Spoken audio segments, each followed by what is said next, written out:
लुकड़ा हो गया, ओए खाना ही नहीं मिल रहा। उसको पसंद आ रहा उधर भाई, पसंद क्या आ रहा वो। हां, तर स्वागत आहे मित्रांनो माझ्या रेग्युलर रेस्क्यू ब्लॉगमध्ये.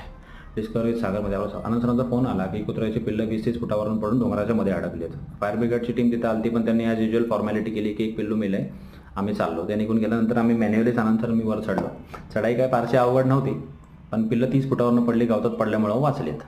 मग आनंद सरांनी मी थोडी सर्कस करून एक पिल्लू बाहेर काढलं. तेवढ्यातच दुसरं पिल्लू स्वतःहून आनंद सरांच्या पायात आलं. कारण त्यालाही वाटत असेल की बाबांनो घेऊन चला, इथं 2-3 दिवस झाले मी उपाशी आहे. मग थोडीशी सर्कस करत थोडंसं घासत खाली कसं तरी उतरलो. खाली उतरल्यानंतर हर्षद वर आला. एक पिल्लू त्याच्या हातात दिलं आणि म्हणलं खाली जाऊन बाळा चेक कर रे, पिल्लांना कुठं काय इंजुरी वगैरे आहे का. मग खाली सर्व टीम आधीच थांबली होती. वीरेन गांधी, सिद्धार्थ, अंकित शहा ज्यांनी फोन केला त्यांचा एक मित्र होता अजून मीत नावाचा. सगळ्यांनी मिळून एक निर्णय घेतला की चला पिल्लं तर आपण वाचवली आहेत सगळ्यांनी मिळून, आता थोडेसे अजून प्रयत्न करू ह्यांना आईपर्यंत पोहोचवायचा. मग थोडं शोधत अर्धा किलोमीटर वर गेल्यानंतर लोकांना विचार त्यांनी सांगितलं की पिल्लं कदाचित डोंगरावर असेल. तिथं गेल्यानंतर एक महिला भेटल्या. त्यांनी सांगितलं की या शेडमध्ये ह्यांची आई राहते, इथंच तिने पिल्लं दिली. पिल्लांना उर्वरित पिल्लांच्या सोबत सोडल्यानंतर लक्षात आलं की बाबा ही एकाच लॉटमधली पिल्लं असावी, एकाच लेटरमधली असावी. मग ते झाल्यानंतर म्हणलं की थोडा वेळ, एवढा वेळ तर गेलाच आहे आपला सकाळपासून, 1-2 तास आपण घालवले, तर थोडा वेळ अजून घालूयात. आई असेल तर बघूया तिचीच पिल्लं आहेत का. त्यानंतर मग आजूबाजूला थोडी चौकशी केल्यानंतर त्यांनी सांगितलं की बाबा इथंच यांची आई राहते, पण ती माणसांना जास्त जवळ येऊ देत नाही. मग त्यानंतर आनंद सरांनी आजूबाजूला थोडेसे प्रयत्न केले की कुठं सापडते का. त्यानंतर अचानक एकाचा आवाज आला की बाबा पिल्लांची आई आली, बहुतेक हीच असेल. मग त्यानंतर आनंद सरांनी थोडं तिला फ्रेंडली किंवा यूज टू करायसाठी बिस्किट्स वगैरे आणले होते, मारीचे बिस्किट.